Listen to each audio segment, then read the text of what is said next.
What's up, everybody? Welcome to Shared Screens Media Club, where today we have a very special episode because it's finally here. Starfield is out, Xbox's biggest exclusive ever. And joining me today for our basic first impressions, because this game is so big, we're going to have to do multiple reviews for it.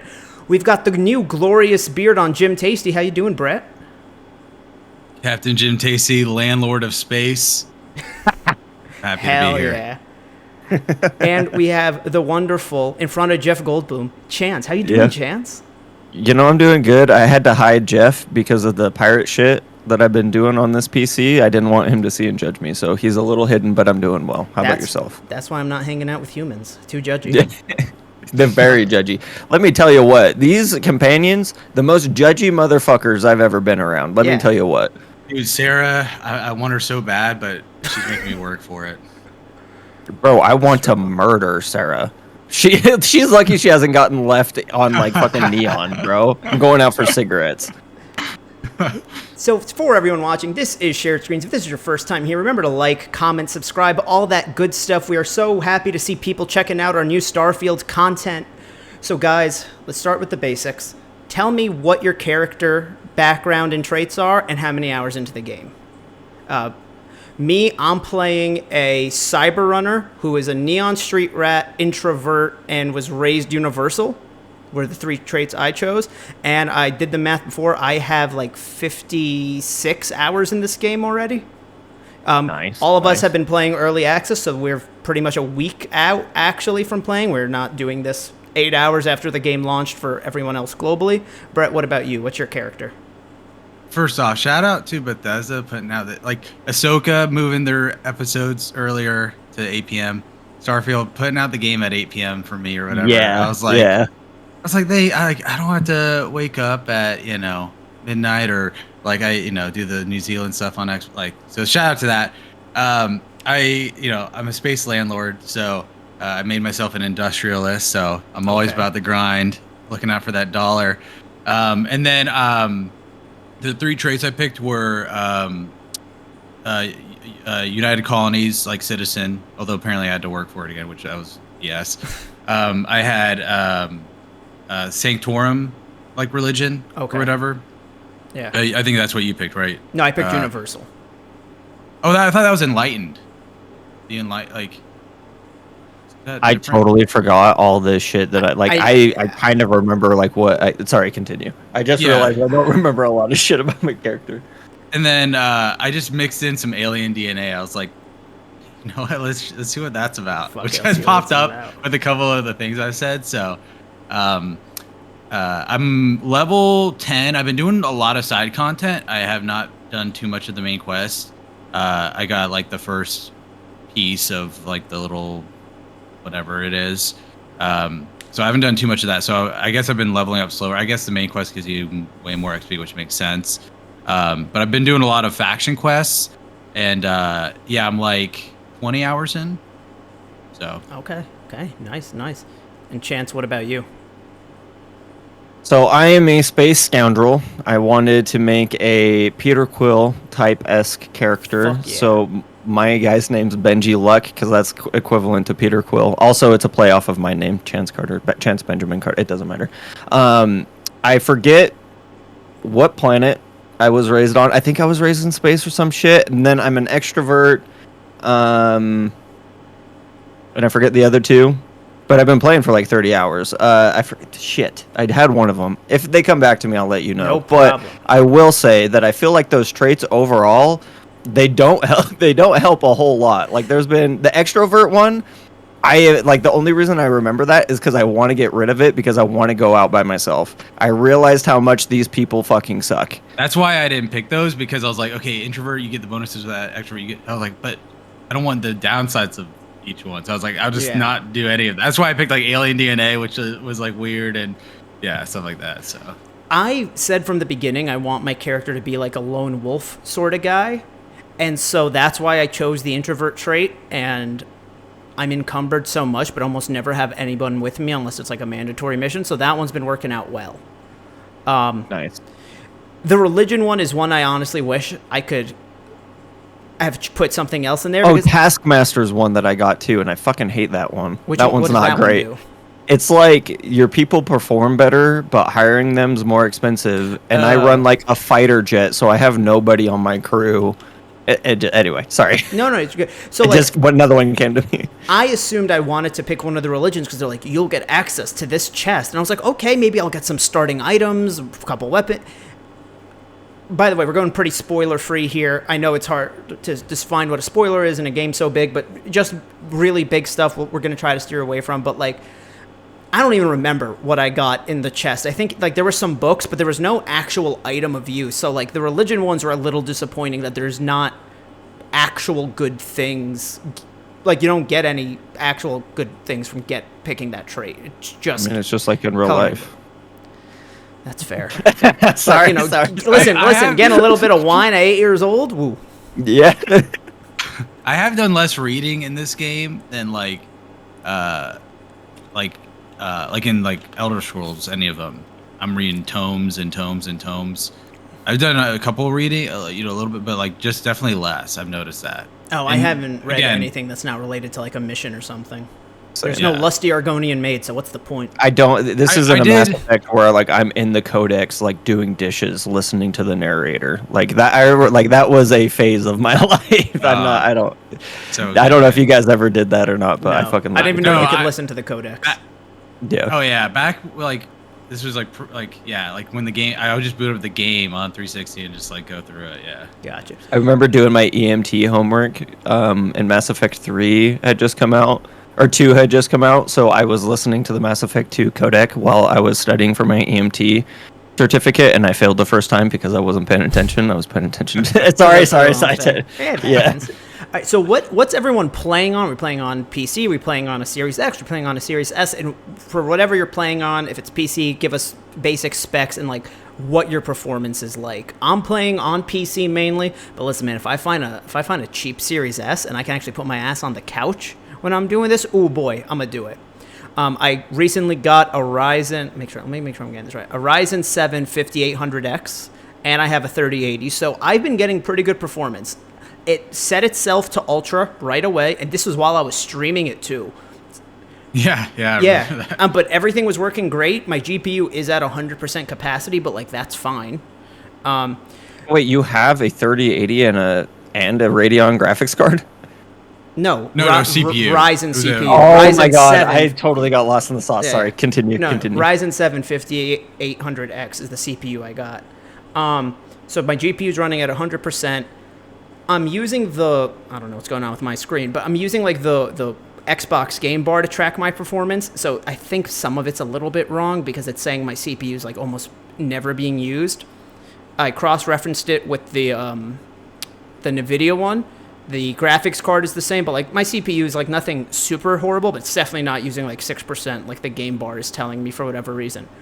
I'm getting above 60 frames in some areas and like just below 60 frames in others, which I'd say like the first complaint I'll give is I wish I could cap the frame rate because it could take the processing power from the times it's giving me more than 60 and use it from the times it's giving me less than, and I can have a consistent 60. Mm-hmm. I'm someone who thinks all PC games need to have a frame rate cap option. Yeah. But just real quick, the fact there's not an FOV slider, what the fuck are we doing here? Yeah. What the fuck are we doing here? Yeah. All right, Brett, what about you? What are you playing on? So I'm a console commando, so I've been playing on Xbox Series X and the S as well. I've been kind of divvying up like my time pretty evenly in between like both platforms, and it's been a dream. I could just quote like the Digital Foundry stuff, and it's like 30 FPS, which for me, I know like everyone's like, unacceptable. For me, like when I'm playing a shooter, I need the frames. When I'm playing something like this, it doesn't matter to me. So yeah, when I'm locked at 30 and I'm running around New Atlantis and I'm jetpacking all over, it doesn't matter what the frame rate is to me because so 30 FPS is fine. And then I've been surprised on the Series S's performance. Like it's been really, really solid. It looks just as great. I mean, obviously it's a little bit worse, but it looks fantastic. The loading is super fast. Yeah, I was a little shocked, and I know like a lot of us were like, I know I was. It was on my mind after like the whole Baldur's Gate fiasco. I was like, how's this game gonna hold up? Because Bethesda games aren't technically, savvy generally, and S is kind of getting long in the tooth already. So I was like, curious about that. But it runs great, no complaints, and it's very stable, not a lot of bugs. So I was happy with that because it looks like that extra time paid off. Absolutely, they delayed it. Yeah. And Chance, what about you? What are you playing on? Bro, I've been having my PC's not running this well. No? So I am playing on a 3900 XT Ryzen with a 3080, and I have 64 gig of RAM on Jeez. a Crosshair Dark. Right, so very, very nice build. Not to toot my own horn, this is my work build. The frame rate has fluctuated for me. Like there's situations that I'm noticing my PC's not handling well, specifically like when I go into Neon, right? Like it's not handling that well for whatever reason, and I don't know. But when I'm not, and I'm like out on a mission or like I'm doing side quests and stuff, I'm usually getting around 75 FPS pretty like consistently. But then when I go into these like high density areas talking to people, and it gets kind of not great. The one setting I put down just because I wanted. Oh, and I'm running on medium for everything, by the way. Okay. The only setting I dropped down was I moved crowd density to medium instead of high because my character is a pickpocketer and I need less witnesses. All right, but so. Like, do you know why your computer's having trouble with it, or? No, I think it just might be my configuration. That was something that I had seen brought up. Is like this game, I do think was developed first and foremost for the Xbox, and so that is something that you get into with PC gaming. Is like certain configurations have a hard time with certain games for no apparent reason. They butt heads. So, I do think. As much as I didn't want it to, the game does run well. It's just in certain areas it becomes very apparent that like something's not clicking correctly. Gotcha. I think that's more of where I'm trying to say that it has really good performance, but some areas it doesn't. That's all. Yeah, the areas where I've noticed I'm starting to drop below 60 were just trying to run really fast on a planet, and then like occasionally in New Atlantis. There was one moment, and because it was one moment, I'm not faulting the game for this. This is just something I'm sharing. At one point, I was just walking through a planet, and then I had really bad pop-in of the grass. Like, I'm talking, like, Pokemon Scarlet and Violet levels of pop-in of, like, oh, yeah, no, there's supposed to be grass here. Yeah, it forgot for a second. It's like, shit! Yeah, basically. But, like, no game this big, I think, is going to be bug-free. And I think maybe that's, we could start that conversation now in just terms of, like, bugs that we're seeing versus how they're affecting it, because like I think there's also a weird way we talk about the conversations about bugs in different games, because I would argue I don't know about Tears of the Kingdom, but like Breath of the Wild technically had a lot of bugs, but they became known as glitches because people were using them to trick the system and do cool things. But if you think about it, those are actually bugs. I'm not getting any actual game-breaking bugs. It's just, occasionally a character will walk weird. The ship technician on Neon, I hear, is like, and this is for a lot of people, just doesn't spawn sometimes. There's a ship spawn. Yeah, does not exist. I've also lost an NPC. I have the Andy symptoms. Dude, NPC is just fucking gone. I think I lost Vasco at one point, and I might have lost him after a fight. So I was like, he can't die, can he? So I just like unassigned him and reassigned him, and he was back. Hell yeah. Okay. Yeah. But what about like? Did you see any bugs? How do you unassign and reassign someone? That my god! I always forget. You have to go. So start menu. You go to the ship, and in ship there's an option for your crew. Even if they're not a crew of that ship, you could just view all your crew. Okay, because like I was doing this quest and I like had to stealth into a spot, and I told Sarah to like just stay back because I took her in the first time and she was like going guns blazing, which like it was non-lethal. So I was like, all right, you got to chill back here. And then I mean, I can go back and get her. It's just like I don't want to walk all the way over. So. I mean, she sucks. Just leave her there. But I had a funny glitch where I don't even know if they're glitches. It's just unintended performance stuff where like I kept her in this like vent because I was sneaking into this place. I talked to one of the quest people and she like chimed in from like 1,000 miles away, like looking, and then the quest lady was like looking in her direction, who's like 1,000 miles away, and then That's hilarious. just stuff. It was it got a chuckle out of me, and then stuff too where you're like talking to a quest giver and like somebody just walks like right next to them or in front of them or like right behind them, and it's like has your quest giver not been just like walking off randomly? Because I've been I've had the stuff where they're like they like kind of like do the little look or like the back of their head and then they like turn around to you, like just like odd stuff like that. Like that's pretty much it. There's this one bitch, every time I try to talk to her, she'll like turn around and start walking to like do a NPC loop. And so I'll like break conversation with her, go to talk to her again, and then she'll go back and walk back to her spot. And I'm like, why? Just stay still. I need to give you things. I was, I think this was the one of the side missions. I took Sam on, and I like started talking to him, but it did that thing where things were still happening around us while I went to talk to him. And so as the conversation ended, it didn't take me out of conversation point of view and like the limited camera controls, but then like I could hear shooting and shit. But that was just reload the save, it's all good. I do think that that's because it's a Bethesda game that we have that like mindset about it. I personally feel like this is another Bethesda game that's like pretty janky, and they're quoting it as like it's part of the charm. I personally don't abide by like a game this big. Okay, if a game is this big and it can't be perfect, but you took an extra 5 years, why is the game so big? Like I like flying for me is like a moot point. Why would you fly anywhere? Like it's gonna take you 5 years to fly from like planet to planet because it's real time flying. That's stupid. Yeah. Like and then it's all menus to travel. But like it's No Man's Sky did it, and that was like 8 years ago. I have dabbled in No Man's Sky, and I really liked the flying in that. And you know, this will be our dislike section of just like let's talk about the issues. We're like not performance issues, but like issues we have with the game. I wish that there was some sort of hybrid between the No Man's Sky system and what they have here, because I get yes. Or even if it was just the No Man's Sky system, honestly, because like I mean I haven't touched it in like 3 years. But I do remember it just being like, oh, you could choose to, like, go at hyperspace level speeds, but not grav jump. And it would show you, hey, if you're going at a slow speed, they're like, it'll take you 6 hours to get across the galaxy. You start going faster, like 2 minutes. Like, and it was always accurate, which was so cool to me.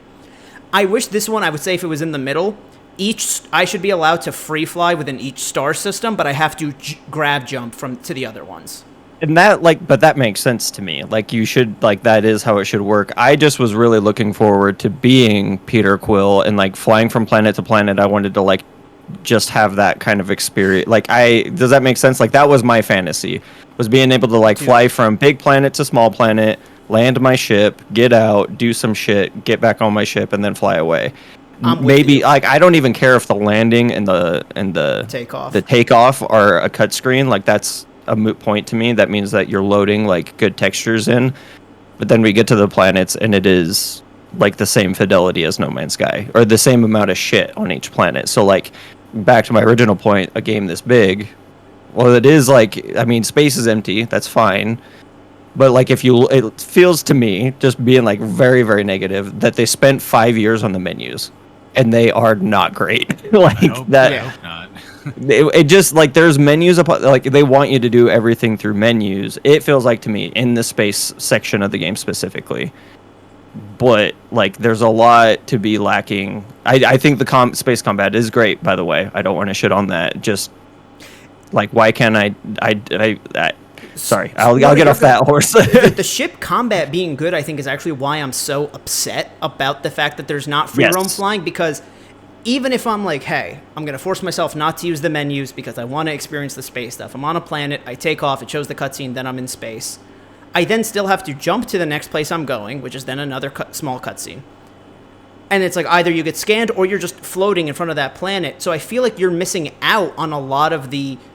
If you're in New Atlantis and you're trying to get from point A to point B by walking, you might find something that takes you off that path in the middle, or you might hear about a mission, or you might get into a combat encounter. We're missing all of that in the ships. And so it's like, that's why I wish it had something similar to No Man's Sky, where if I'm just minding my own business, going for a joyride, and somebody wants to come up on me, I could shoot them right there, rather than I load into a planet and the encounter is waiting for me.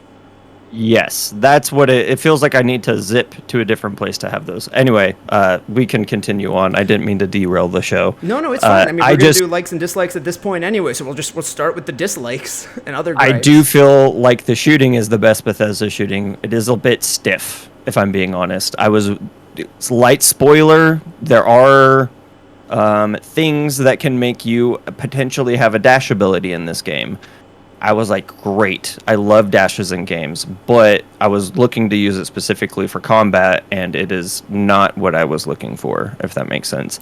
The dash, like, really, I can't gauge how far it is, like, if that makes sense. Like, easily gauge, like, how far I'm going to dash, and then the animation that happens when it's, like, I lose all tracking ability of, like, the target that I'm trying to go for. So having said that, this is the best shooting and the best weapons. I've loved the design and the way they shoot and everything. I'm just being really nitpicky because I don't feel like saying that it's the greatest thing and then walking away from it is like doing this game justice, because it is a game. It is giant. No, absolutely. Go ahead, Brett. I'm going to echo and say it is the best shooting in a Bethesda game by far. Which is a low bar. Yeah, but it's again, the first one without VATS, and I do think that was a crutch that they needed to get rid of. I think that's a different type of game. Unless you're considering shooting arrows. Yeah. I remember the first time I booted up Starfield, I was like, can I like do that? Because like I did like the VATS just to like almost like not have to like focus in the moment to moment, where I can just click and have it take care. But yeah, I think the shooting's the best by far. And granted, yeah, the bar was low. But I never thought the shooting was like bad previously. I mean, it wasn't great, but like it definitely feels like a level up. It makes like Fallout 4's shooting like so rough, because I remember when Fallout 4 came out, they're like, this was like when Bethesda was in their, their own acquisition era, and they're like, yeah, we got id Tech and like our shooting's like super dope now, and it was still like really like not it. So this is like the first game where I don't like groan when I have to fight. Yeah. When I have to shoot. So. I actually, like, if I do stuff without combat for long enough, I start to miss it. I've been enjoying the combat quite a lot. I have as well. I just, to be like the poo-poo in the room, just feeling a little stiff is all. But besides that, I have still like really gone down the combat route, like in this game, because of how much fun I'm having, specifically with the pistols. Got that 50% bonus to the pistol damage. I'm in any lasers, so like I'll have some ballistics on me, especially for like my suppressed weapons, because I do the sneaky sneak a lot. But mainly I'm lasers. Yeah, I've noticed, maybe because I haven't gone in a lot of Uncharted systems yet, but like what I hated about Fallout 4 and Skyrim and stuff is like you're walking on a road and then like some gang rolls up on you and you're like, I gotta kill 20 of you right now. Like I guess like. When I've been flying around Starfield, like I've had encounters, but it's been like the scripted stuff that is like part of some sort of quest or something of that nature. So, which makes it feel meaningful to me, as opposed to like I hated like in Fallout 4, like the raider with like the star next to his name, and it's supposed to make him more meaning. It's like, nah, dude, I'm gonna kill a billion of you. Yeah. From my first week with it, when you're on like a fairly empty planet or a new planet, it's very easy to see where there's going to be enemies, because like you'll find like an abandoned outpost, and you could assume most of the time you go there, if not all the time, there's going to be like a gang of pirates or spacers there. But I haven't had much encounters like just walking from points of interest to points of interest. The one encounter I did have wasn't even a combat one. It was someone who's like, my brother fell and he's gonna get hurt, do you have a med pack to spare? And I was like, yeah, fuck it, sure. Go ahead. I was gonna say one thing I absolutely hate. We were talking about the menus, dude. The map is the worst map I've ever used in any video game ever. So the galaxy map, fine. Yes, that's sick. Yeah, that's cool. It looks cool. It's not that bad to navigate. The local map. local, like system map, fine. Local map, I think, is where we're like really is. Am I right? Dude, Like, I mean, hey, because you go to New Atlantis, and I'm like, okay, let me get the lowdown here, like, because it's like it's the major city of the fucking United huge. Colonies. They should have like a little like pamphlet thing that you can pull out, and I'm like, bro, it's like a bunch of those like dot beads from like it's the Mass Effect Andromeda map, and I know that because this time last year I was playing Mass Effect Andromeda. Dude, I was like, what? Like, I would not be surprised if by the end of this year or whenever they drop the expansion or whatever, like they actually put in a map for this game, like a local map, because I cannot understand what they're, again, granted this game's like a 9 out of 10 for me, so it's like super nitpicky, because kind of like what like kind of funny I said, it's like I'm exploring through my peepers, my eyes. I'm looking around and actually seeing where everything is, stuff like that, or just going to the quest markers. But I'm like, you're looking at a local map, you can't see anything. Like there's no value. It's not even like Jedi Fallen Order where there's like layers of caves and mountains and stuff, and you're like, I see like, kinda, but like it's like a sensory overload compared to a flat, here's 3 markers that have nothing geologically to do with each other. They're just like to signify different places. For uninhabited planets, I guess it makes sense because like it's an uncharted planet, and maybe but even then I'm like, can you do some like Ubisoft radio tower bullshit where maybe your character gets to scan an area and gets like maybe a general idea of the map, and the more you walk, the more it unlocks. But like at the very least, Aquila City, New Atlantis, and Neon need to have actual like I can see the individual names of streets and buildings map. Like that's definitely been a big gripe of mine. So I'm so little far in the story. I haven't been to Aquila City yet. Damn. I went there via like some random faction quests where they're like, you need to go here, and I was like, I know that place because of you made the TikTok about the museum, like that was fucking awesome. The museum was so lore. Cool. I love a good lore dump, Go check out our TikTok about Jordan explaining the museum. I do want to bring up something that's kind of a love and a hate. I got sucked into this side quest, and I've heard about the Manta side quest. I did that before this one. Not gonna lie, it was fine. It was good, but like people saying that it's the best side quest they've ever done in an RPG. Like, have you played the Red Baron, you dumb bitch? Sorry. So I am doing my thing, get arrested, and then I am in the middle of Point Break. And it has been probably like 7 hours of me like going and like getting resources to come back to this side quest and like leveling up so I can continue to do it.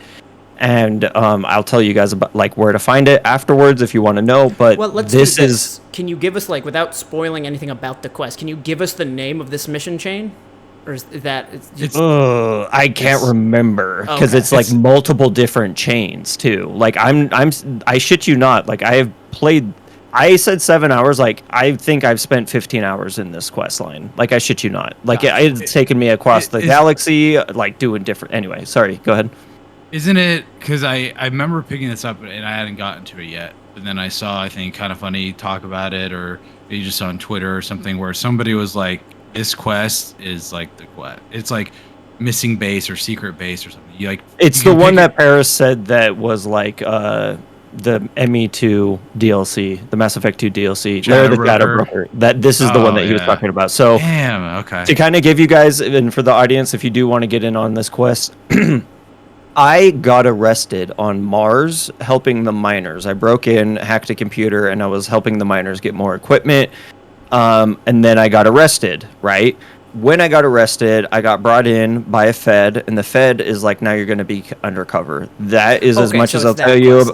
Yes, it's that one.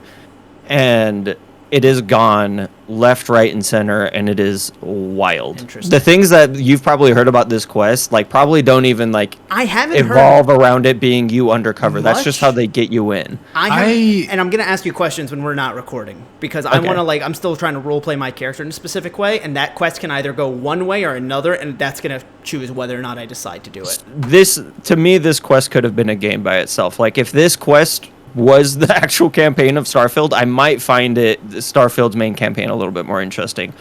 Granted, I've only played like I played like 7 missions of the main campaign, but this thing has just taken over the whole gameplay for me, and like nothing else matters. So How have you played that much and not gone to Aquila City? I got my powers, and that's like the last mission I did. So I think you've that's been like, to Aquila City. Have I? That's the one with the bank robbery. That's a very minor spoiler. No, I haven't. Dude, I botched that so hard. The bank robbery. I thought I could, bro. I thought I could. Sam talk takes you my there. way. See, I went to there without. I don't. Oh, I think Sam Cole. Yeah, That's takes Aquila. Okay. Sorry, Yeah, I had to do. the Okay. place that. Yeah. It's like the I will Western get back to town, that. yeah. Get back to that in a second. I think that you can't pass that persuasion check because I save scummed that for 2 hours trying to get my fucking persuasion up, and it would not let me pass those. I tried every combination, everything, and I was level 2, and I needed it to get level 3. Anyway, I'm playing this side quest, and throughout the side quest, there's all these fetch it quests. Why? In God's good name, are you putting in padding into something that is so streamlined? Like, this game is already big enough. You don't need to have me doing fetch it quests in the middle of this thing to pad it out. That is like, but I have just said that this is one of the best side quests I've ever played, so fuck off. Like, this is just me being nitpicky. But And I think it depends on, like, what the definition, or what your definition of fetch quest is, because, like, I'm doing the, just for the name, I'm doing the Ryujin, I forget how it's pronounced. I'm doing that side quest right now. And in it, with like as little detail as possible, someone is asking me to go somewhere else and retrieve something, but it's not, oh, I go there, I walk up, I pick up the item, I turn around. You have to do it without getting caught. Like, they kind of give you parameters, as well as, like, you know, maybe you need to, like, try to trick somebody, or, like, with one of them, and again, I'm trying to be as spoiler free as possible, it was like either convince someone or try to steal it was like one of the things. So I don't personally see that as just a fetch quest, because it's like there's more to it than just pick it up and come back. I've been doing that quest line, and I've been loving it because, again, I'm all about the grind set. Makes perfect sense for my cyber runner. Does not care who he works for as long as he gets the credits. Dude, I got a promotion in the first day, man. Like, let's go. Oh, yeah. So for mine, just the specific thing, and then we can move on. It was go to this place, get this thing. I go to this place to get the thing, but the contact there needs me to do something for them. I do that. I'm going to do that thing for them, but the person that I need to get this thing for them then has me do something. So I am 3 degrees removed from the fucking thing that I came here to do. That was like, that was when I was like, okay, bro. Okay, and it's because I'm trying to be stealthy. I'm not trying to get into gunfights if not necessary. Like, I'm trying to be, you know, like, oh shit, things went sideways. Now things are popping off, not going in guns blazing. And so I think that's biting me in the ass that I'm having to do a lot more legwork to get that, and which is true to life. But that one specific instance, which is on the Lightning Bolt City. Neon. I forget that's Neon. It was on there, and I was just like, okay, bro. Yeah, nice. Okay, I do like Neon. Neon is a dope city, but anyway. I've been trying to get high, but listen, man, dude, bro, my character's been high so many times I don't think he's allowed back in UC space. Like, Brett, what are like your biggest dislikes or just complaints with the game so far?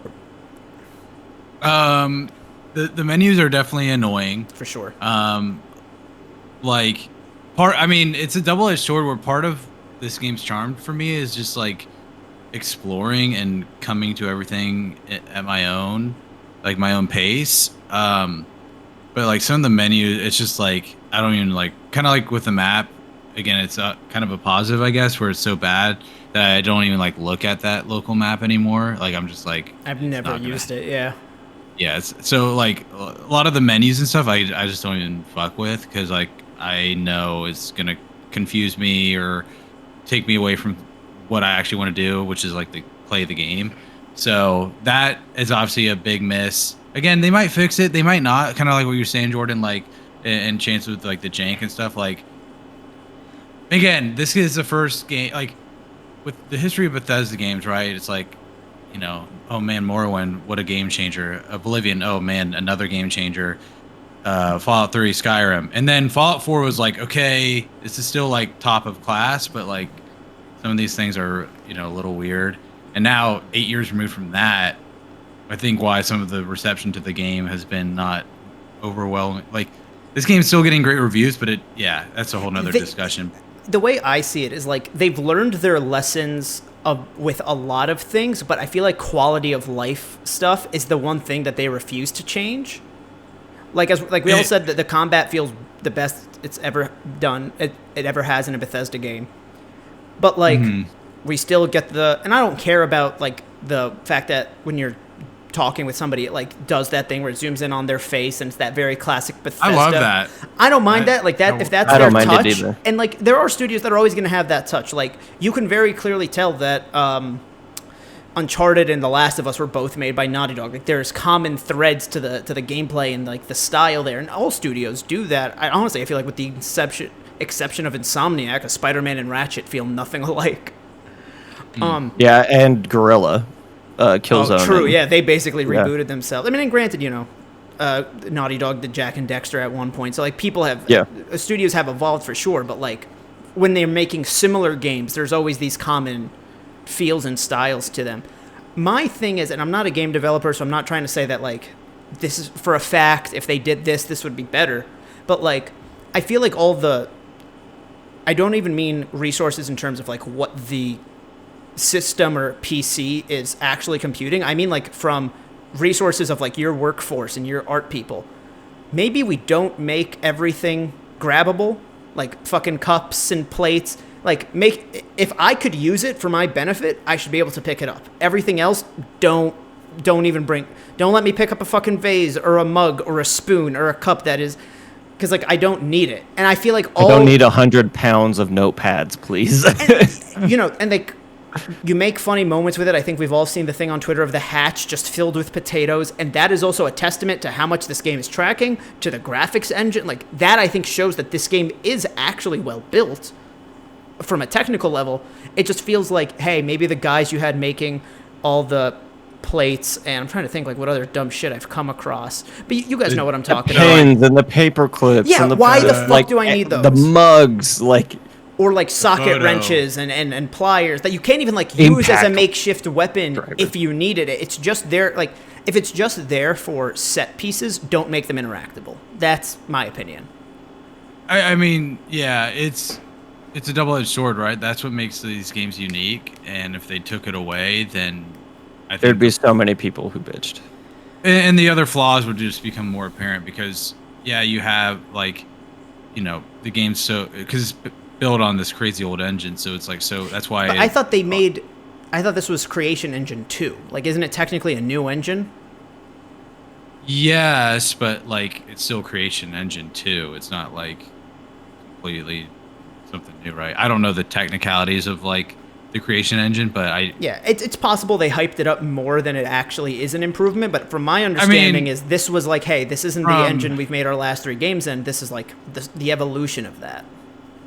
Being a fan of Call of Duty when they're like it's a new engine and it's like not really like that's fair. You have a skewed perception of what when people talk about new engines. I mean, it's all marketing, right? So they can say something's new and it's really like just an iteration update or whatever. So that's I don't fair. know, but like Unreal 4 is probably not, or Unreal 5 is probably not that drastically different than 4.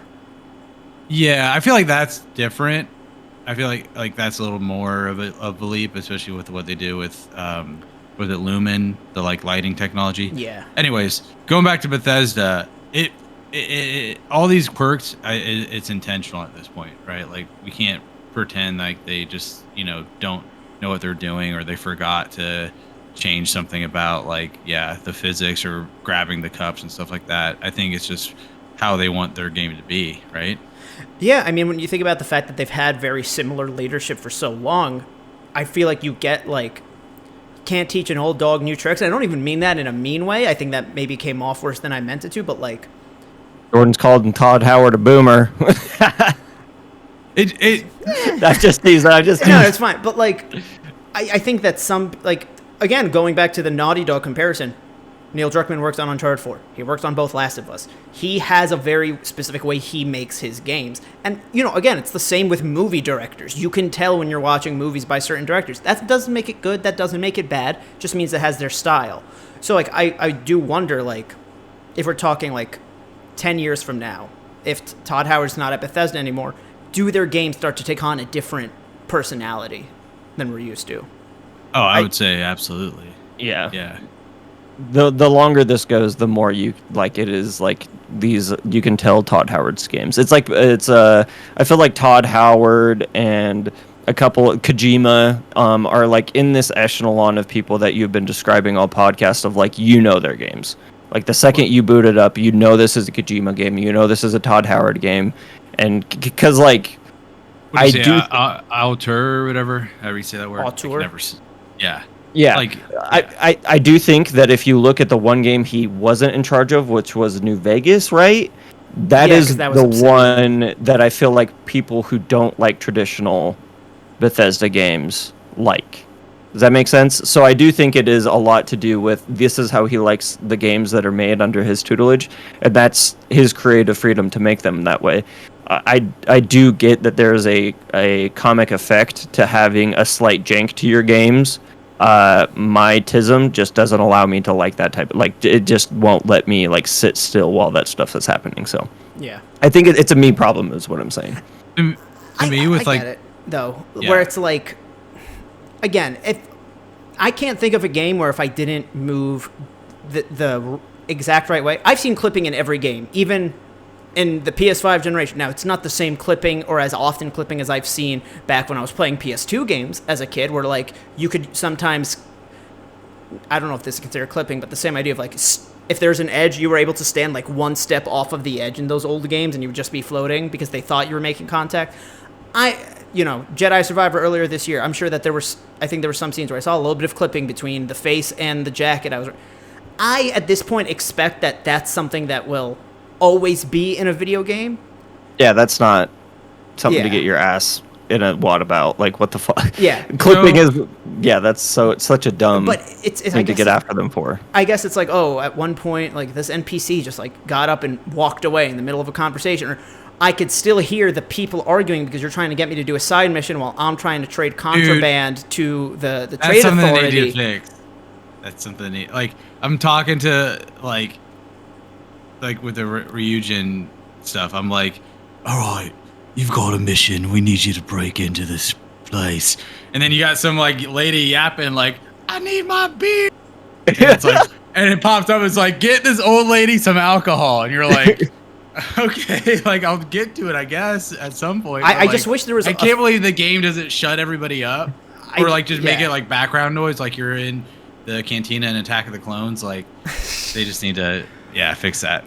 I just love the idea of your character. Like you're talking to this very serious exec. He's talking about like an assassination, and you're like, I feel like I'm an ear chameleon because I'm like listening to two different things at the same time, and like I'm trying to track. Yeah. If there was just a fifth dialogue option where it's like your character gets the option to turn around and yell "shut the fuck up," I would do it. You know what I mean? Everybody quiet. Yeah. Anyway, you were saying like the Charlie Day meme. No, for sure. Going back to like the flying and like with the Bethesda jank, like for me the flying isn't like it would be nice when you come into orbit on Jameson and you're like, oh, I want to just fly down there. Yeah, that would be cool.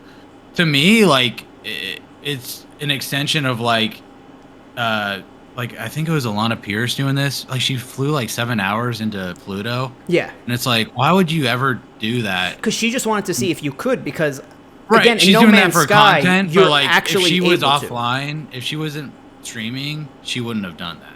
Like, absolutely. Nobody would do that. So like that, those kind of limitations on the design don't bug me because they're not intended. It's not intended to be that way. So it's like, why would I fly across all these different star systems for months or years on end? Like, of course I'm gonna warp drive over there, grav drive over there. It's like, so it would be nice to land and then fly into atmosphere, but it's like, all right, yeah, I probably would, just grav drive and then zip over. It's like Star Wars, like, yeah, I get, Last Jedi notwithstanding, when they're all flying around and zipping around, no one's like, all right, let's have the whole thing set while they fly from one place to another. You know what I mean? Like, Well, because you're getting to the important parts.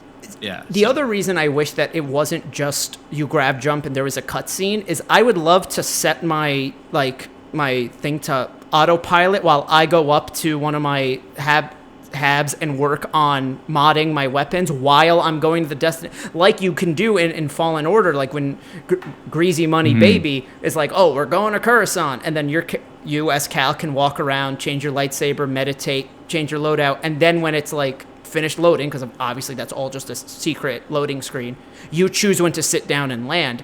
I wish that was something else that was also an option, because I would be able to get two things done at once. Can you, I don't know if y'all mess with No, the loading ships. for me is so fucking fast that there would not. Yeah, I my will loading say isn't that about horrible. this. I will say that about this game. A loading screen has never stayed on the screen for more than 5 seconds. This game loads fast as fuck. I will Even give on them the that. even on the Xboxes, yeah. Oh, okay. I wasn't sure how long, because I was gonna say like Jedi Fallen Order and Jedi Survivor, Fallen Order specifically, like there was like 30 seconds at least that you could walk back, change your lightsaber, walk back, and then it'd be done. I think in this game, On console maybe, or PC? on console. This was on Oh, PS4. yeah. That's also part of the reason it was PS4. But yeah, in the example I'm giving, I don't know if that wasn't clear, so I'm sorry. I'm saying I'm saying more like okay. in No Man's Sky here, like, hey, set it to take 6 hours or whatever, you know? Mhm. Let's say I do more realistically, hey, set this to take 5 minutes to get to this planet at this speed. I get up, it keeps going. And then maybe while I'm working on something, alarms start going off, I'm getting attacked, I have to run back to the cockpit. Like, and again, this is us trying to make little our bit- own, Yeah. basically a whole other game. So, like, I'm not necessarily saying this as like a knock. It just, again, I wish there was some flying between systems. A little bit more in the space, I think, is what we're saying. Is it just needed some more juge, some more time spent on like what is actually being done in space. Yeah. I feel like I know the answer to this, but like one of the coolest things about Star Wars is like even from the original, when they're flying and then Han and Luke have to get into the turrets and shoot off, like fight off the TIE fighters. Like, can you get into like a turret or something and like blast away while like your ship's on autopilot? Because your weapons are all external, like they're on. So you just, I guess, like the lore is you're controlling them from the seat of the cockpit. Yeah. Gotcha. So I do have a question. Have you guys built a big enough ship that you need crew? Okay, so I guess I'll get into like, my what does the dislikes. Okay. I hired okay. one guy. I'm gonna get into my dislikes real quick. One, His name is Ballistics Weapons Manager. That's his name. So one of the biggest dislikes I have is I think there's too many perks, and that goes back Yes. to the quality of life thing, where it's like I am putting stuff everywhere because I need everything, and this goes back into the bigger thing. I think my biggest complaint to the game, and I hope this doesn't sound as exaggerated as I'm making it out to be, is Todd Howard's like, you get to play how you want and tell your story. Me personally, I'm not able to tell the story I want to. Now, I'm going to say a lot of this might change as I go further in, because things will change, and without getting into spoilers that I don't even know yet, I hear that the new game plus in this changes things up drastically, and one of those things is shipbuilding. So I will say maybe I'm still too early, but I want a lone wolf character, and because of that, I feel like I don't need a huge ship. In fact, I'd love a small one that, like, I want like a little shitty studio apartment, a couple of workbenches, and a cockpit. Like, that's basically, and so the ship is like, well, you have to have a grav drive, and you have to have a reactor, and and it also has to be laid out in a certain correct way. And that mixed in with the fact that perks are what you're supposed to do, from what I'm understanding. If you guys have gone further into this, maybe correct me. Let's say I put one perk into ship design, but I can't hire somebody with a perk that, unless I have one level of, but after I have one level of it, I get what their level is. So if you hire a level 4 ship designer, even though you've only put your point into one, you get the extra 3. That would make sense to me. Yeah. Like, that's the whole point. Because it is like so moderative on what you can do with your skill points, and it's so hard to get them. Sorry, continue. No, yeah. The leveling up is really slow for the amount of perks there are, and so when I'm seeing that they're really encouraging you to build bigger ships, and that you realistically are never going to be able to upgrade each perk to level 4 yourself, unless, maybe 10 years from now, and some of us are still playing this game, somebody will do it. And so they're doing that because there's the crew system. So I feel like people who want to make characters that work alone inherently can't, because you are so encouraged to make big ships and encouraged to hire crew because you can't do it all yourself. So like that's been my biggest complaint, is I can't actually live out the lone wolf fantasy of what I want to do, because, and I'm still am, but I feel like I'm missing out on a lot of things because I'm not hiring crew to do stuff for me. I have a feeling that, again, I haven't messed with the ship stuff too much because my mindset with these games is like, I'm poor as fuck. I have no skills. I have no riz. And I'm like, why would I invest whatever I have now into that stuff when I can't even afford it, So I'm going to wait until like I've been building ships. I said this in the TikTok. I've been building ships I can't afford just to practice in the shipbuilder. Every time I open up the shipbuilder, boom. Oh, you can do that? Oh, yeah. Yeah. Oh, yeah. Can, like, and that's how I got good at it, because it's actually pretty hard, which I like to an extent, that there's like rules about how things have to connect, but sometimes it doesn't make any fucking sense. Like, let me put my storage anywhere, you bitch. Why does it have to be on the butt of my ship? And why is the storage so small? I don't know. No, that's just that one cargo. You could buy other cargo that's way bigger. And yeah, but everywhere. It doesn't fit anywhere because it's only supposed to go on the back end of something. It won't fit on the side and it won't fit on the front. I only have one spot on my ass. Let me have my ass. I don't give Chance his ass. Listen, Todd. Yeah. Let me eat it. We haven't even really talked about this yet, but like the encumbrance, like terrible. Like, oh yeah, it's not even the fact that it's a system that makes me 10 upset. minutes into the game, I'm over encumbered. Why is it so low? Like, why can't you carry shit on your ship? Why is it one more of me? I know that I'm supposed to get a bigger thing, but I don't want it. It's supposed to be a small ship. So yeah, encumbrance sucks. Like, I don't like. Why is that a thing? Like, that's just like not even excusable. The thing with the ships that I'm curious about, and I feel like it's not going to be based on the menus and everything, it's not going to be great, is like okay, you can have like the starfighter ships, that's more for like ship to ship combat and or navigating or hauling, stuff like that. I wish I don't even need to like ask, because I know it's not in the game, but like I wish there was like a hangar that you could store all your ships in, like a space hangar, like. So you Star Wars Rebels, like they bust one out from the Empire. Like that is so cool when like that comes into hyperspace and you have all the ships like ready to go. Like, because are you talking about like the flying one, like the spaceship that's a hangar, right? Yeah. That would be sick. I would even take fighters, or even if you can have a small fighter ship, or even a shuttle, just to like check basic stuff on the planet, docked under your ship, and you could go into it, let your ship just float there while you go out in the smaller ship. Like that was something I'm surprised wasn't there.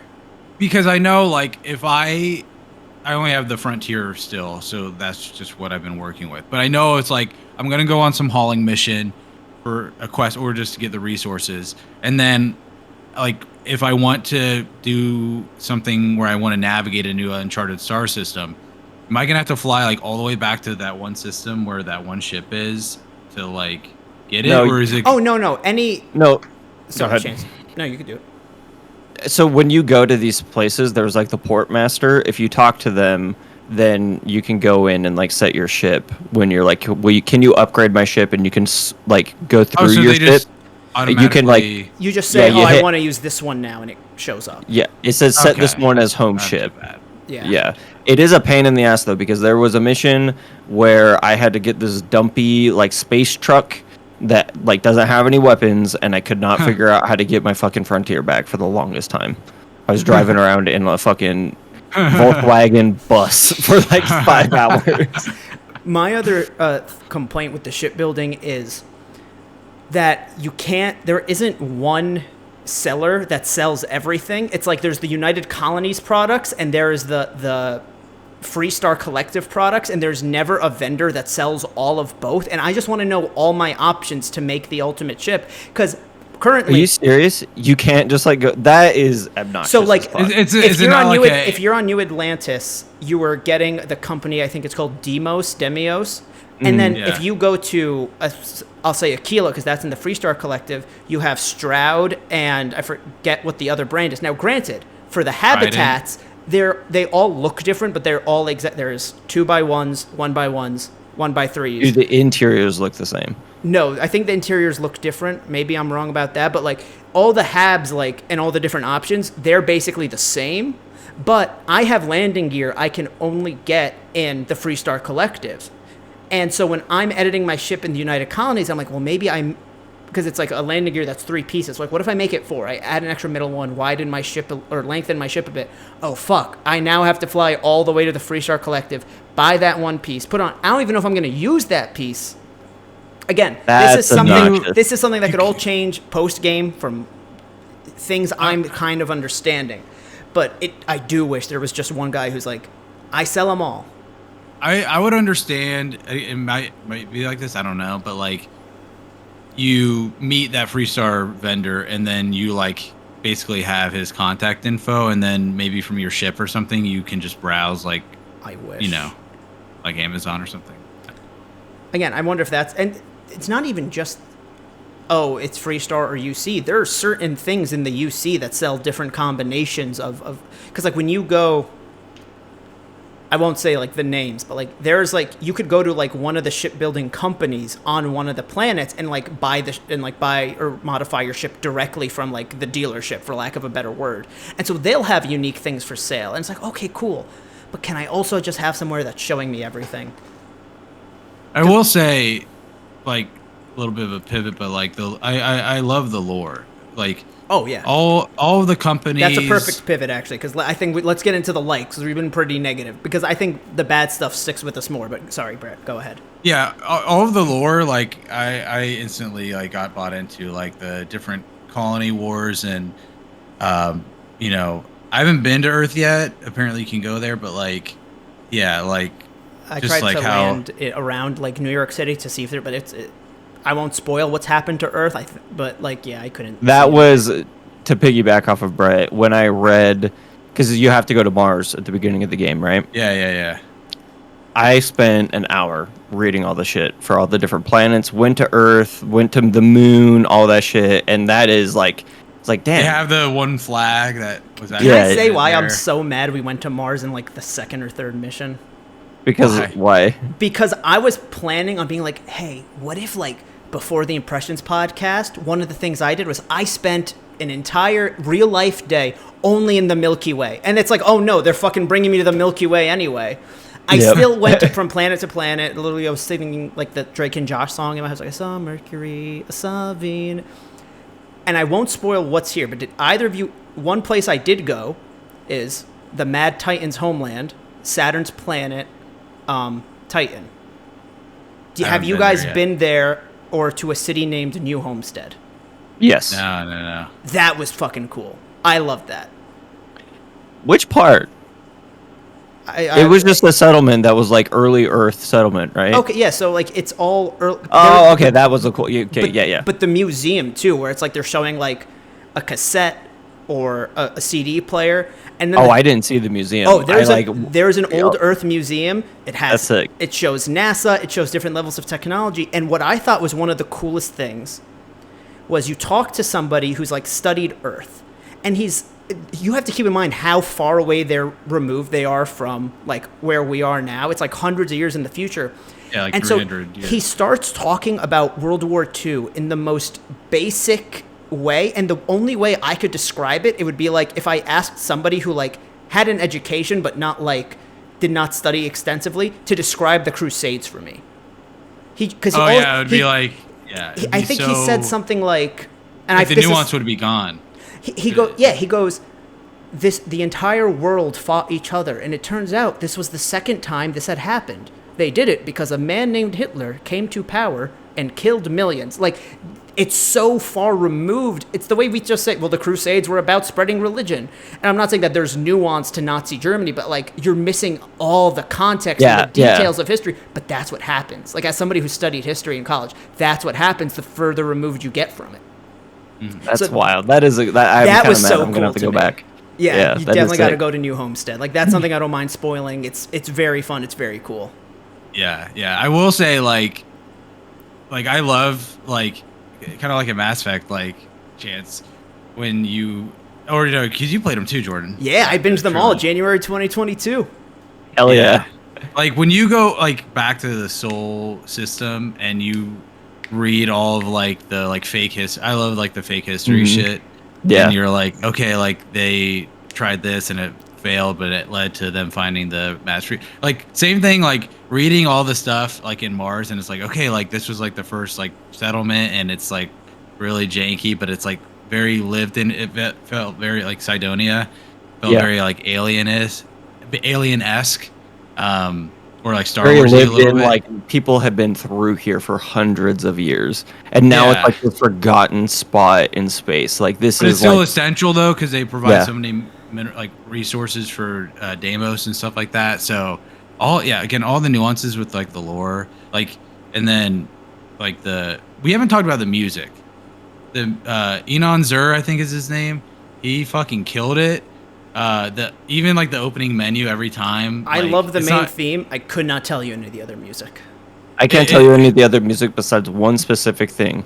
Sorry, It's go ahead. hard. It's hard to describe because just the general music is very ethereal and airy and spacey. So it's not meant to be like Wow. Avengers where it's da na na. It's supposed to bring you into this atmosphere. Yeah. It felt very not only the music this applies to the whole game, but it feels like a little bit of Mass Effect and Destiny and Star Trek and stuff like that. Star Wars a little bit, I guess, but yeah, it's just incorporating all these elements. But the main menu theme, it doesn't get me.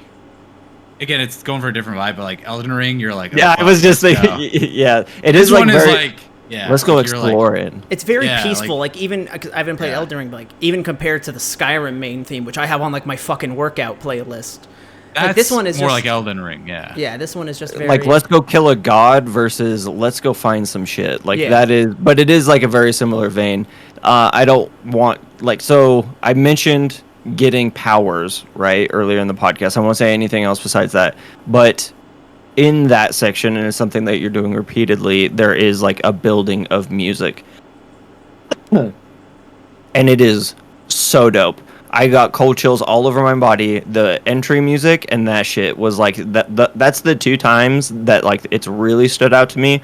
But I have noticed I usually play with Spotify on, just listening to old '80s music. I went to do it and I was like, no, I want to the music in this is good. I don't need to drown it out with something I prefer.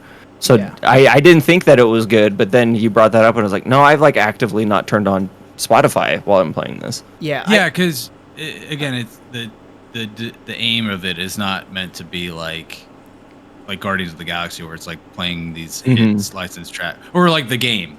Yeah. That is meant to have distinct the music's not meant to be the forefront the. It's not a main character. player. It's there to Yeah. Yeah. Yeah.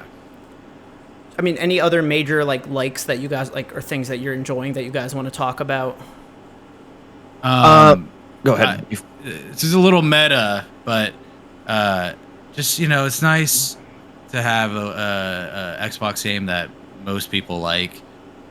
It's funny, the same year, same publisher, I guess developer or whatever with Redfall, but it's just nice to have a game that has an 88 on Metacritic and most people and things like that, and just the discussion around this game is so fun, man. Even the bad stuff, because it's funny to I don't think we're prepared to find out with now that this game's in so many people's hands because of Game Pass, and now it's officially out. It's just starting, yeah. Yeah, think about all the stuff we saw and / discovered about Zelda. People figuring out, if you hit the stakes with a laser, they'll make notes, and the notes change. So you can imagine the shit like that, what people are gonna find on these planets and all. I'm very excited to see what people make.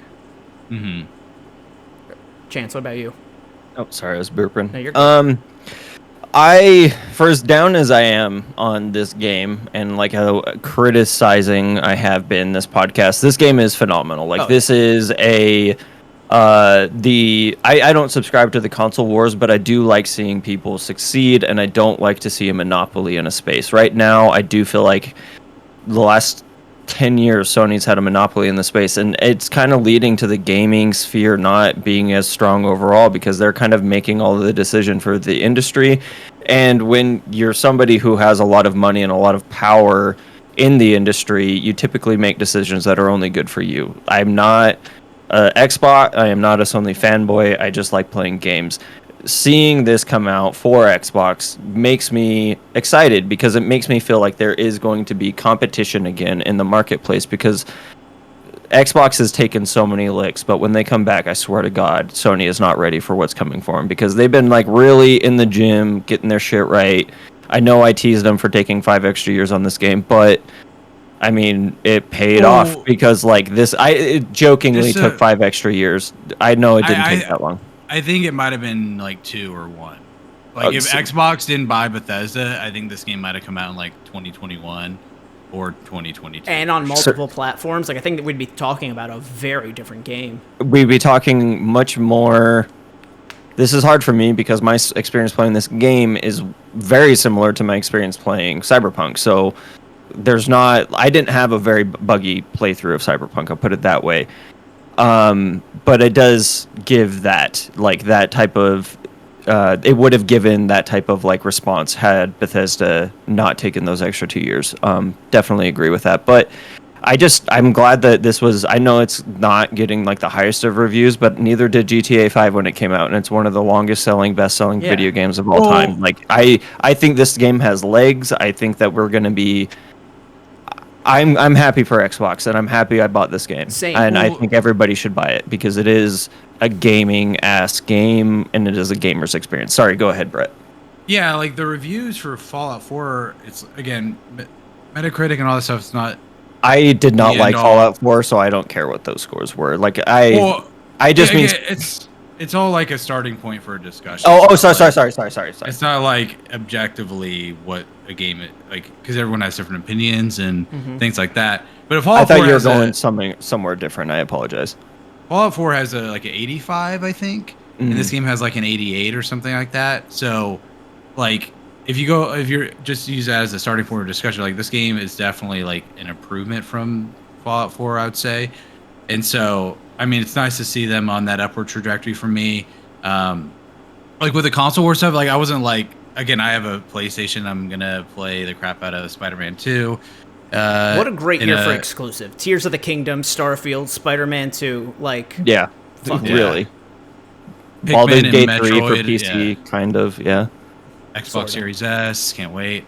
But like, yeah, it's just like not only like, okay, Xbox has a good game, haha, like Sony or whatever, but it's just like I didn't even play like a lot of Redfall, but like when that game came out, like, dude, you know, kind of like with the Wii U, even though I love the Wii U, it's like you just like look at your Wii U and like you'd be like, oh, I guess, man. Like, I think Redfall was like, I think what made Redfall sting so bad was that people were looking forward to it. Like nobody was like, oh, this looks bad, and it like. Brett, me and you love Marvel's Avengers, but from the day that game was shown off, people had issues with it. Redfall was like, oh no, like this looks fun, and it just flopped. Looked promising initially, yeah. So like just the discussion around Xbox right now is like not, man, this sucks. It's like, man, this game's awesome for most people, or yeah. And like I've said this a bunch, like all over the place, but like. First time of Bethesda, like new IP from Bethesda in like 25 years. So that's like fun and exciting, regardless of how you feel about it. It's just fun that they're trying something new. I do think it's going to stand the test of time, Chance. Like I think this is going to be another pillar, and I can't wait to see Starfield 2 or whatever 20 years from now. Yeah, do you... Fallout 4 does show that they do the thing where they fix their games for a long fucking time. They don't just ditch them out. You look at Fallout 76, you look at Fallout 4. Bethesda does stick with their games. They say they're going to fix of Skyrim that they've put out. Exactly. So, sorry, just to like aid that point. So anyway. Yeah, they're going to fix Redfall that they were talking about. I love how Starfield comes out, gets pretty good reviews, and like Pete Hines was like, "Hey, we're still gonna fix Redfall." It's like, and we're good, you know what? Right now, I believe you because Starfield is so fun. So, do you guys think we ever get a Starfield 2? Yeah, I hope it's gonna be like 2035, but yeah. Because Elder Scrolls 6 probably another, let's say 6 to 8 years away easily. That's like Dude, they announced that 5 years ago, and they announced like, that they were working on it, pre-production. and now they're finally going into pre-production. And then you Yeah. imagine there'll be a Fallout 5. And I'm not like I think I hope they don't go back to the Fallout well. Personally, I hope they come right back to this after Skyrim. I But doubt Maybe, yeah. because Instead of 76 kind of salted the well for a little bit. yeah. I wouldn't be surprised if there is like like a New Vegas. It doesn't have to be New Vegas 2 in the title, but like if they had Obsidian do another Fallout side, like it's not a numbered Fallout, kind Fallout, Muncie, Indiana. of Fallout Milwaukee, bro. Chills, dude. Chills. You know, like I wouldn't be surprised if we saw one of those, like maybe. I'm not really gonna put a place, but like I'll say before this alleged Fallout 5, because if Elder Scrolls 6 is still about 6 to 8 years away, you have to imagine Fallout 5's 10 years away from that. So we're talking 16 years, and then they'll come back to Starfield. So it's like, but this game is so big. Do they just go fuck it? Like, I think with the money that Xbox is throwing around, Xbox would hire they would hire enough to split this team into two, train up the new people. Xbox has been pretty hands off with a lot of. I just think that they would have. We got Redfall. They would make that available to them is kind of what I think that Xbox isn't gonna. I don't think they want them to sit on this. but do you what I'm see, gonna get. like, let's say they have a big enough team that Elder Scrolls 6 and a Starfield 2 can be worked on at the same time. Do you think Todd Howard is directing both of those? I don't know that he could. That's what makes I think that's why I'm in the camp of like it's gonna be a while. But if he has somebody who he trusts to maybe share this role with, they're putting 50% of their time in each rather than only being devoted to one. Like, I'd be interested. I'd want to check it out. That's what makes Bethesda games special, right? Is like it's the team in Bethesda, Maryland, like doing their thing. And when we got 76, which was like in Austin and in a couple other places, like it wasn't as good initially, right? And so, I don't know how they would expand. That's why we're gonna wait like 6 years for each. Especially, when you know that. I think that one of the best things about Bethesda is how much they support their modders, and like they've had modders become official. They've started the I forget what they call the platform that they put the mods on. They're a very good example of like how to find people who are modding and look at them as like, oh, you have ideas, like let's work on that together. What was did that, bro? you see like there's already like 1 billion mods on PC for DLSS, Starfield. better UI. There's also like I'm so glad I'm not like a PC gamer. Like I mean, there's benefits and cons, but like the fact that DLSS is just way better, I guess, for anything, and then AMD comes in and they're like, we're gonna make you do what is it, FSR2 or whatever. Like, it's like, come on, man, just let them do their thing. But they had like Bethesda patched in something like day one to like invalidate achievements and stuff if you have mods in the game, and then someone made a mod that takes that out. Like day one, like instant, like hours later, they're like, here's a mod to here's a mod so you can use mods. Yeah. I was like, that's incredible. And like, I love that, dude. But like, that's not even getting into how many times this game's going to be re-released. If you assume they'll do something similar to Skyrim, where in a year there'll be Starfield Legendary Edition that comes with the DLC already, because we know we're getting a single-player DLC. That's what the different premium. Now, though. It's different now that they're Xbox, and Xbox is super friendly on the consumer side with like backwards compatibility and upgrades. So, I like they could do a Legendary Edition where it's like actual new assets and graphics and stuff like that, but they can't. I don't see them pushing out another version of this game until the next Xbox comes out. Personally. Yeah, and because it's not multi-platform, it's not like there's Skyrim on the Switch, and then there's Skyrim for PS5, and there's Skyrim for PSVR. Like, but I do think like releasing it 3 years later is a very PlayStation move. I can see it coming to the Switch 2 or whatever. Because Xbox loves. They do love Nintendo. And they love to ally with Nintendo because it F's over Sony. You're able to log into your Xbox Live on your Switch and get actual Xbox achievements from playing Cuphead. Yeah. Like that's too, so like there's definitely like a good relationship there.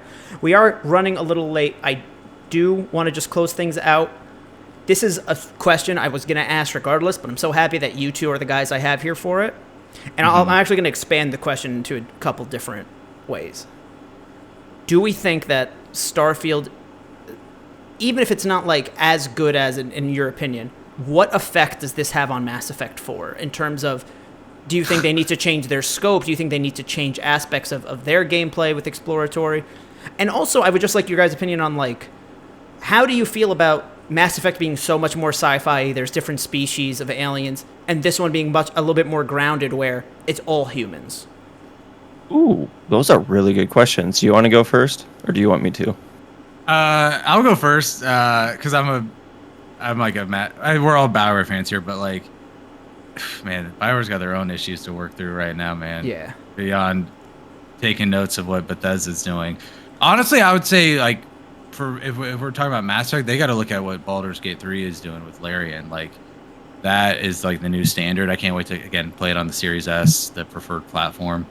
But that, like, I would say if we're taking like just one lesson from Starfield is like, take your time to let it be as stable as possible, because like I said earlier, like they definitely gave this game like an extra year or two. I mean, literally they delayed it like a year or two. It was supposed to come out 11/11/22, so it's basically 10 months of delay just to polish. Yeah, sorry to interrupt, Brett, but... and that's after they got bought by Xbox. So like that's why I think it might have come out 2021, because like if they were on their own. See, I think it actually would have came out later because they would have had to develop it for multiple platforms. The benefits of exclusives is that when you're developing for one platform, you're doing less work, and you can make the game better because you're only working on the one. They have to make the games to make money to support their own company. Now they got the $1 trillion Xbox Microsoft Enterprise behind them. That's why like Redfall freaking stunk, and like nobody cares anymore because Xbox has. But that was also Arcane and not BGS proper. But same company. Yeah. Like financials. Yeah. So, like, I mean, look at like Volition. Like, again, that's a little bit different because like Embracer, they had a ton of financial issues. But like, again, I mean, yeah, like Saints Row wasn't a breakout success, and it shouldn't have, but it was the reason why they got closed down. So, yeah. So I think they need to take their time, because with Dragon Age Inquisition, which ended up being good in my opinion, but then with Mass Effect and not only giving the time to make the game stable, but having a strong, consistent vision, like we were talking about with Todd, and we brought this up like an hour ago, but like they had a strong vision for this game, and you can feel it. And all.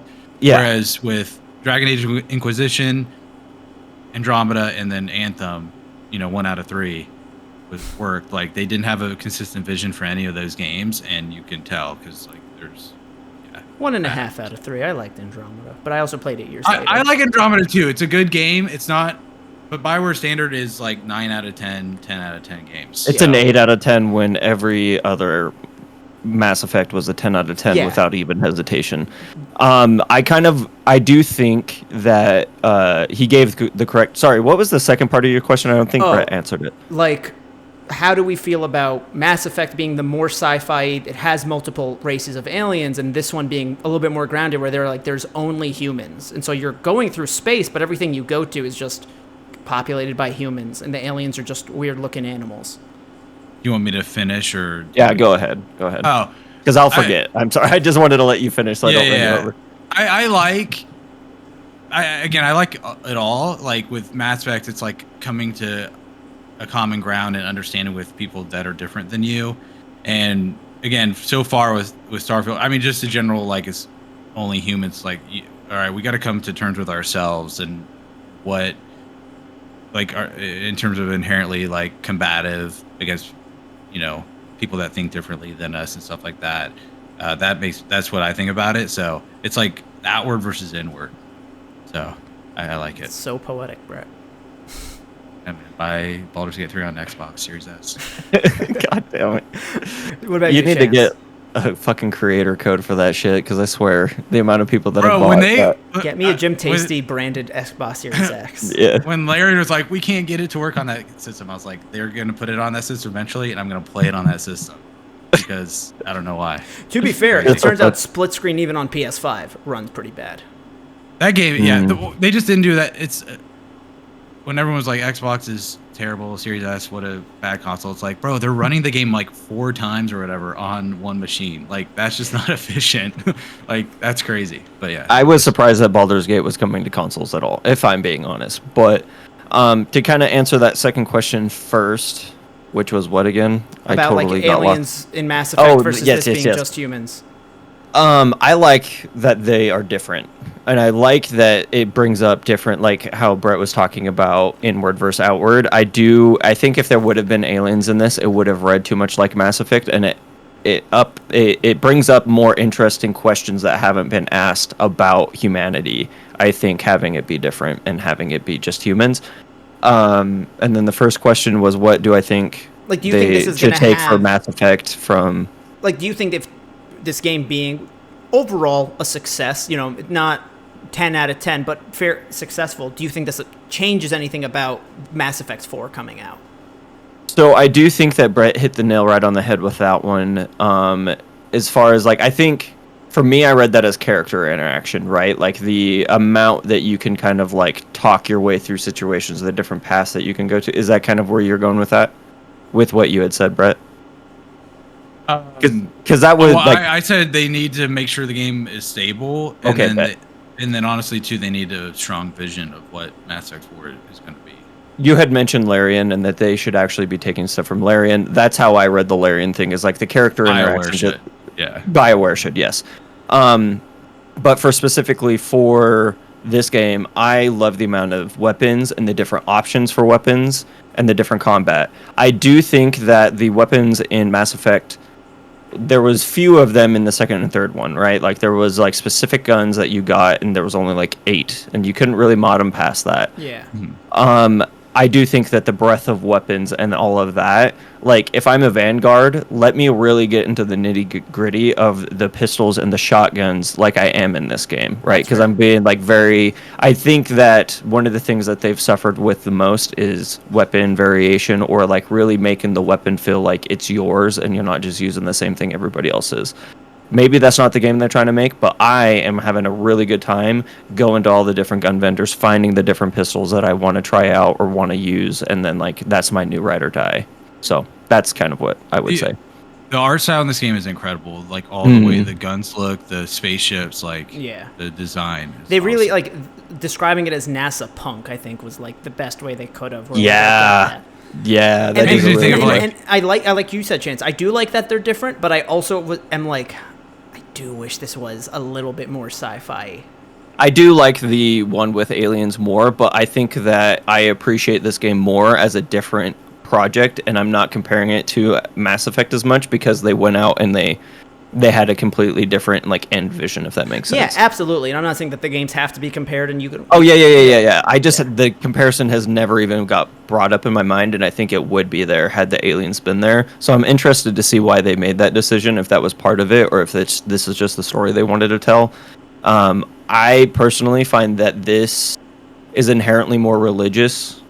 For whatever reason, there's only humans, right? Like there's no other sentient beings. I don't know why I find it that way, but I think it makes it more it adds a different flavor, because usually when you go out into space and there's different aliens, it kind of like the aliens and we still all have like our own religions, but everybody kind of is thumbing their nose at religions in Mass Effect because it's like, well, none of your religions are taking into account these other races, right? Where this one, there is no other races, so like theoretically, and like there is a bunch of different religions, so like they all still are grounded because they could. Yeah, there's the three new religions.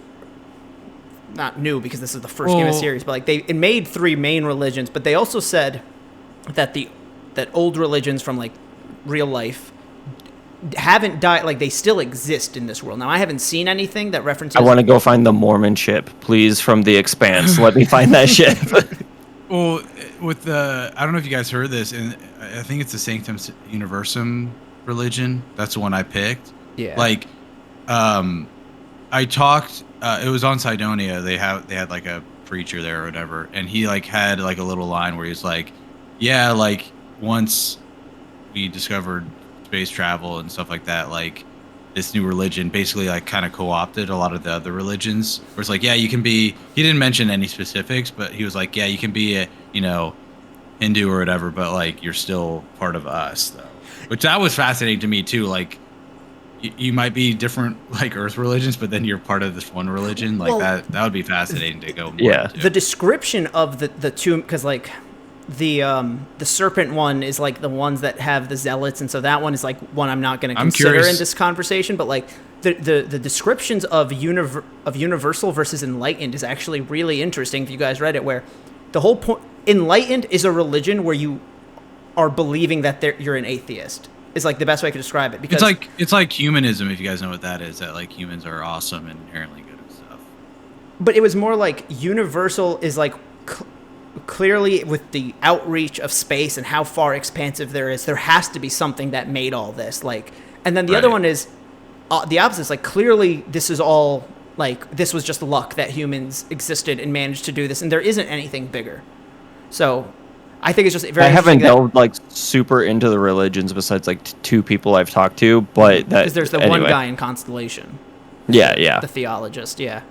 I will say that guy drives me up the wall though. Like that is not the dude who I've been talking to about religion. I talked to him once and I'm like, shut. He's and then not annoying because he's religious. He's just annoying. Yeah. It has nothing to do. It just is because he is interjecting at the wrong times. He is an asshat. Like he's an 18-year-old who's been put into an adult situation. My dogs are needing to get fed. They're knocking everything over. That's all right. All right, because we are about to close out. Any final thoughts? Something you guys didn't get out during this impressions? I just gotta say, like, I'm hooked on this game. I didn't know how I was gonna feel about it. Again, it's been so long since Fallout 4, so it's been like 8 years since I've really dug into a Bethesda game. Fallout 4 was 8 years ago. 2015, yeah. Oh my god. Yeah, that sounds right. Yeah, which is crazy. But like, I love these kind of game. Like, I love these kind of games. So I've just been wholly addicted to it. Like, again, but just because it's a space game, like on a different level than like even Zelda and stuff like that. I've been just hooked on it. Obviously, like I probably wouldn't rate it above Zelda, but like there's just something about this game that I can't put down. And along with all the factors of like Xbox getting a win, it being an RPG that I like, it's just I'm really enjoying this game, man. This game, the only comparison I will make to Zelda is just that like they're what I could call forever games. Like the way people played Breath of the Wild till Tears of the Kingdom came out, and people are probably going to be playing Tears of the Kingdom for the next 5 years. People are still playing Skyrim, and that came out 12 years ago.